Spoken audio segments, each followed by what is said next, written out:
Okay, so let's get into this while I drink my coffee. So needed. So, one of the biggest things I get a lot of questions about here in the studio are how do you get your cameras moving like you do? And for those of you who don't know, I've been streaming for 6 years and I've broken the Guinness Book of World Records over the course of the past 4 studios I've been in. This studio that I'm in is the largest one, and we broke the Guinness Book of World Records 2 years ago with 15 cameras on one live stream. And about a month later, we did it again with 25 or 26 cameras, and then we did it again with 30 cameras, and the system got really unstable and freaked out. Say again, please. Houston, we have a problem. Now, a lot of you don't know this. And you keep asking these questions of me on the live streams and some of the past videos. Peeps, you're a dual PC streamer, and I constantly have to correct people that I am not. I am a single PC streamer to this day. The machine that you see behind me up on the big wall with all the monitors on the desk and everything else, that handles everything in this room. All of it. It handles the live stream, the gaming, all those monitors, all the audio, and about 5 of the 15 4K cameras that are in this room. The second PC literally is a dummy box. It does nothing at all but host the rest of the cameras in the room. Those camera signals are then broken down over the network, sent across the very high-speed network that we have built here into the office, and this machine just decodes that and gives me a really cool non-laggy image to throw up to use in OBS. And we're using a piece of software in there called NDI. And I will do another video explaining all of that in depth to you guys. But this video is basically about the oscillating camera. So let's focus back on where we left off. So for the past couple of years, I have had an oscillating camera in the background of my stream. And it's never been something that I wanted to be like, look at this is the coolest thing, and where I leave that on the stream all the time. It's always been one of the 5 or 6 or 7 or 8 or 10 or 15 cameras that are up on the screen, and it's just really subtle and in the background. And everybody, like I said, always asks, how did you do that? So I'm gonna spill the tea. It is so simple. Now, I have seen some kits out there that were ridiculously overpriced, loaded to the nines with mini servos and all kinds of extra stuff and little programmer Arduino boards and all the things you do not need. Go to Amazon, buy yourself one of these. You might want to wonder what this is. Let's switch over and I'll show you guys. This is a portable battery-powered camping kit fan. It is so cool. It essentially collapses down on itself, has a cool little arm that comes up and extends out, and it runs off of batteries, but you can plug it in so it stays powered all of the time. And let's see what happens. So when we turn it on, it'll sit here and just oscillate back and forth. Well, when I was doing my deep dive on how do I get my camera to just constantly move, the first thing I thought was, let me go buy a servo kit from RC Models and get a frame rail kit and put it all together, Legos or something. Like I was going out of my mind trying to figure out the simplest of things. And I started typing in oscillating fans, and it just led from one search to another. And we've all been down the YouTube rabbit hole. We've all been down the Amazon rabbit hole. And then just out of the suggestions at the bottom was this little $25 Amazon camping fan. And it said oscillating, battery powered, or charged board, or direct power. And I was like, I need that. So I ordered one. And after a few days of sort of trying to think about the best way for this, what I was going to do with it, let me turn this off. I realized that all I needed to do was cut an end that I needed for this, basically, and I needed to figure out how I was going to keep the camera level, as you can see. I'm going to show you this way from the top down. I needed to figure out how to keep the camera level and stable without it plopping off. So I went down to the hardware store. I think I went to Home Depot for this. All this is a 45-degree plumber pipe, a little piece of plastic, and it's that ABS super strong plastic. And I cut the line, the section where the extension was, where I knew the diameter of this would fit this.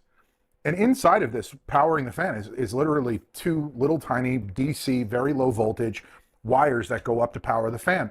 So I snipped those and used a lighter to just crimp the end to make sure that they were no exposed wires. And I stuffed them back down this aluminum pipe and used a little bit of glue and added this. The reason I added this is because I want this to be level when I put the camera on here.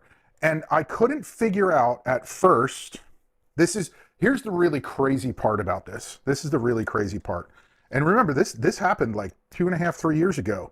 I had these bases on the Logitech Brio. This is the camera that I use in the back, and it wouldn't stay.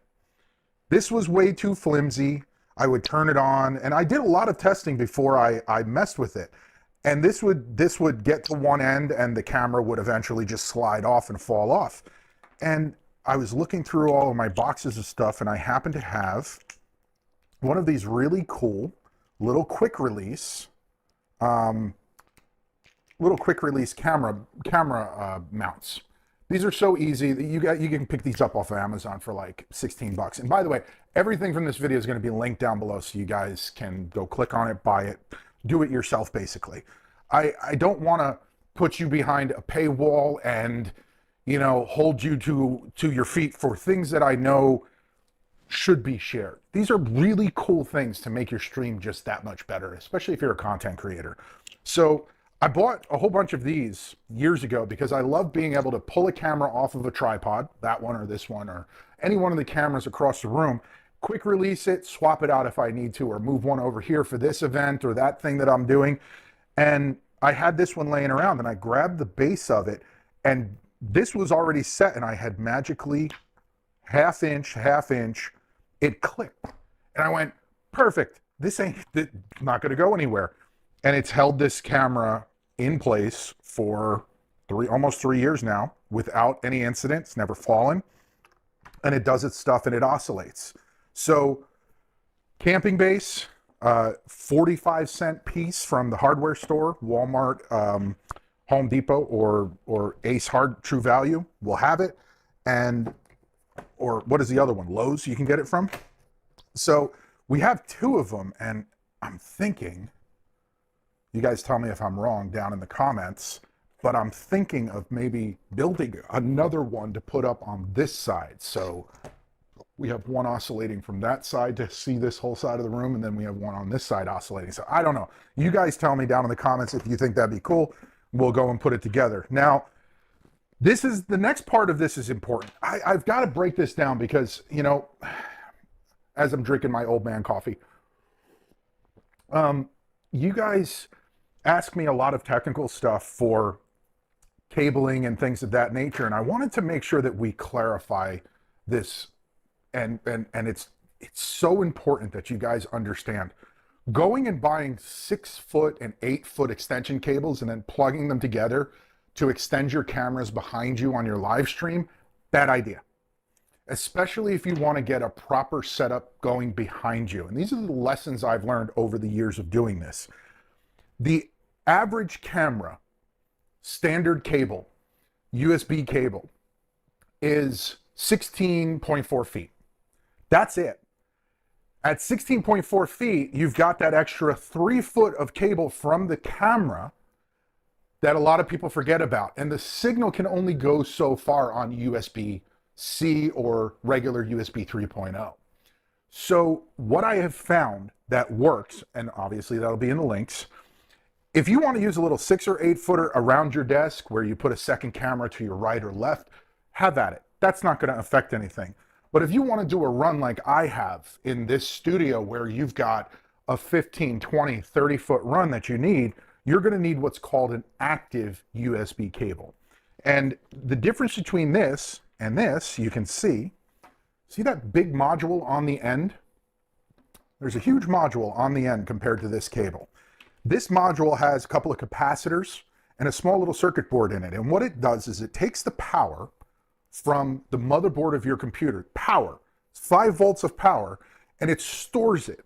So when you plug in your device here, it stores it, you plug in your USB, it gives it that burst power that it needs to make the extension. This is a 16.4 foot cable.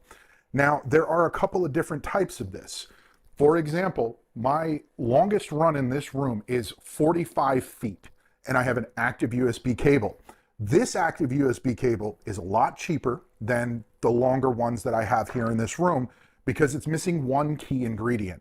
This one is self-powered, self-contained, will get you that boost that you need, won't be as consistent as the next level above from this, which has a little tiny hole in the side, so you can plug in a small power adapter and provide direct 6 volts of power to the little box itself. I have a couple of them around the room. It's really come in handy and it's saved me for the longer runs. Because remember, just like a network cable, the further out that you go, the more the signal is going to degrade. So first level is one of these little extenders. These are usually about 15 bucks for this 16-foot cable, 15 to $20. And then the next level up that has the adapter, you can even get a 16-footer, which is this length, with the adapter so you can plug it in. It's going to make your stream that much more stable and look that much more cooler. So if you guys like the video, hit like and subscribe. And if you've got questions, answer them below. I'll answer them below. And don't forget that we're live every Thursday and Sunday over on Kick and here on YouTube with one of the things that no other content creator has ever done before in history. There are no paywalls. There's no blockages. I offer free tech support, my 30 years of experience, directly to any one member of the community for free. You get to hop into a Discord call with me. There's no moderation walls. There's no anything. And I will help you with your PC, give you advice. And even if I have to remote in and do a full cleanup and fix for you, 100% for free. It's not what we're not here to keep everybody at arm's length and just be the big famous content creators like everybody else. I wanted to build this channel to make real impact and really help people. So every Thursday and Sunday, you see me live and you need help with your computer, get in Discord. The links are all below and send me a message in chat. You will be able to join me and I will be more than happy to help you with your computer 100% for free. It's what we do here. It's what we're about. Always giving back and always paying it forward. Thank you guys for watching the video. Again, if you need any advice, shoot a comment below and I will answer you.